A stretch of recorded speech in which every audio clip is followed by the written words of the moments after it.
you feeling? Feeling really good about it. I mean, I feel like, above all, I want to win this race. I feel like, well, you have to get the world record to win, but I think I wanted to focus on that more than anything. And I knew it was going to be hard because I knew it was just going to be most likely me just hammering it the whole way, and that's what it was. But I'm still really happy with how I ran that race. And I still feel like, I'm not necessarily at my peak anyway, so not that I'm going to have another chance at that record for a while, but, it was still good. What happens at the sound of the bell? Because it was visible once again that, that's when you took off.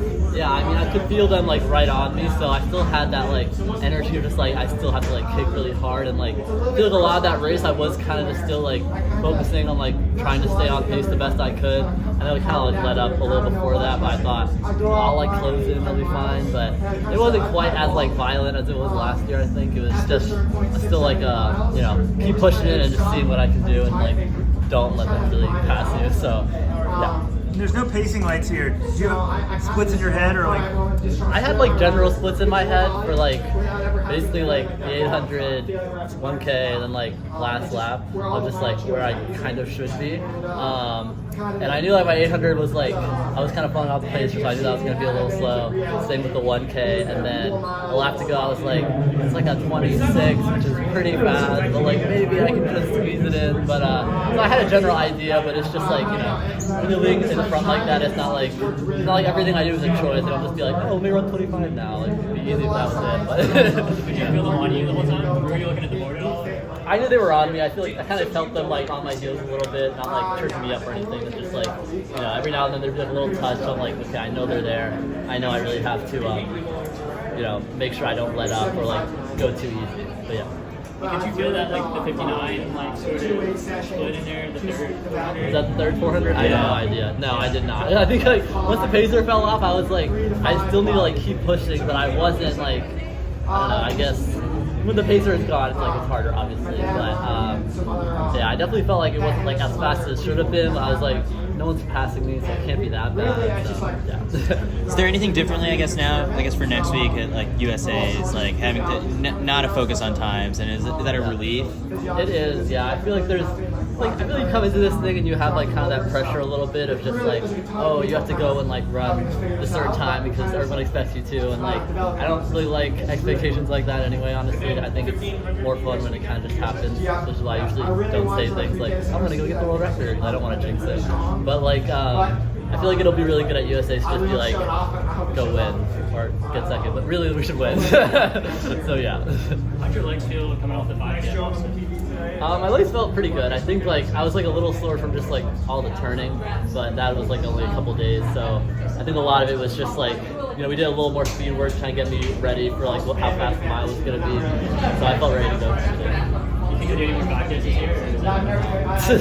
There are 0 5Ks planned the rest of the year. I swear it. And how did you feel first mile of the year? Was it a shock to the system, or you felt pretty good? Or I felt pretty good. I think I could have felt a little more sharp, I guess. I feel it was that kind of race where it's a time trial race. You're not going to get the opportunity to really make a ton of huge surges until the very end. But I think I was still ready to run that fast, and I was ready to lead it the whole way, which I feel in and of itself kind of makes the mile feel a little more of a longer distance when you're just up there by yourself. So much respect to people who do that. Well, when Josh got the 2 mile record, did you think, okay, now I've got to match him up in the mile? I did. I was the track is fast. I know that. I think if he had it, I would have been man, it's gonna be hard. But he got it, so I was I felt really good about it coming in. But it is what it is. What's the workout after this? Workout? I haven't told any workout, so I don't think there's any. Maybe it'll be some couple tempo miles or something, but I hope not. Are you changing much just overall this year, or is it pretty much just copy paste from last year since you had so much success? It's a little more mileage and just a little harder workouts. I think last year was my first year, so it was a big, get adjusted to the pro lifestyle and what that was like. So now I just inched up my mileage a little more, made the workouts a little more harder, and just really ready to peak at the Olympics. So yeah.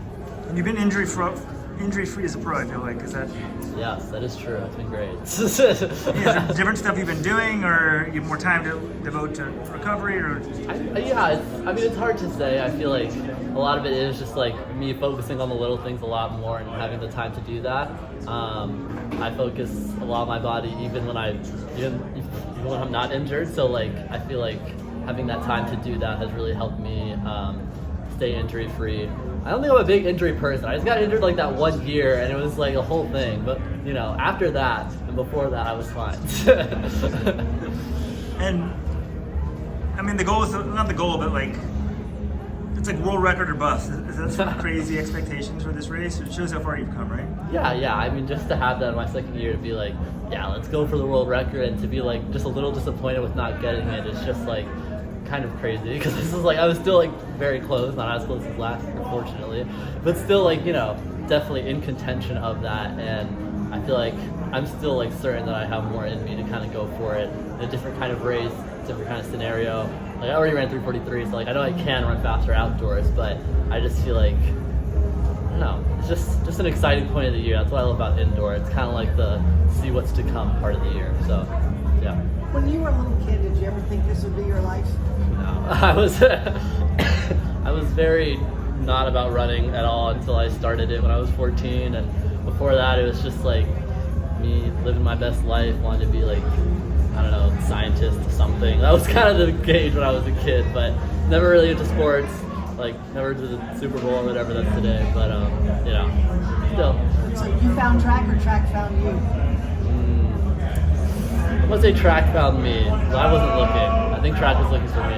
Do you feel like you have to take your mind, like consciously take your mind off training and track and stuff, you know, day to day since you are pro, or is it pretty easy to like flip the switch? Or? It's pretty easy for me to like just clock out of track in general. I feel like I'm very like easygoing about like everything I do. So if it's not like pressing like I'm about to race tomorrow, then it's like really easy for me to just be like, oh, I'm gonna do literally anything else. So yeah, I'm pretty chill about it all. I think that helps to not really be stressing about it 24/7. So you're not watching the Super Bowl? Let's say it's super. Yeah. I mean, there's a Super Bowl party that I'm going to. I doubt I will be doing much watching at said party, probably just talking to people, but yeah, I don't know. So before 14, did you play any sports? Like, what did you do for physical activity, if anything? Nothing. I was on like the YMCA basketball and soccer team like 1 year each, but other than that, like I wasn't huge into sports, was not a fan of the physical exertion, more of the nerdy kind of type, so yeah. So what happened at 14? Well, that's just the story of how like I started track. I was doing the miles in PE and was quite fast, and then my PE coach told my track coach, who came to me and was like, you should do track, and I said no, and he was like, please, and I was like, yeah, okay. So it's long story short, yeah. So it's not hard to persuade you to do things? No, I'm pretty easy, like whatever it is. Does track feel like a sport to you, or does it feel like kind of just what you do? Like, oh, absolutely, it's a sport. I think, cause I mean, like, I don't know a ton about sports, but I feel like nothing has that like edge and passion and competitive drive that track has. At least, again, I haven't played many other sports, but you know, I just feel like just so like crazy when I'm out on the track. Like everything just, you know, clicks in perfectly, and I just love it so much that to go and give it everything I have. So yeah, 100%. Great job, Zach. Thank you. Appreciate it.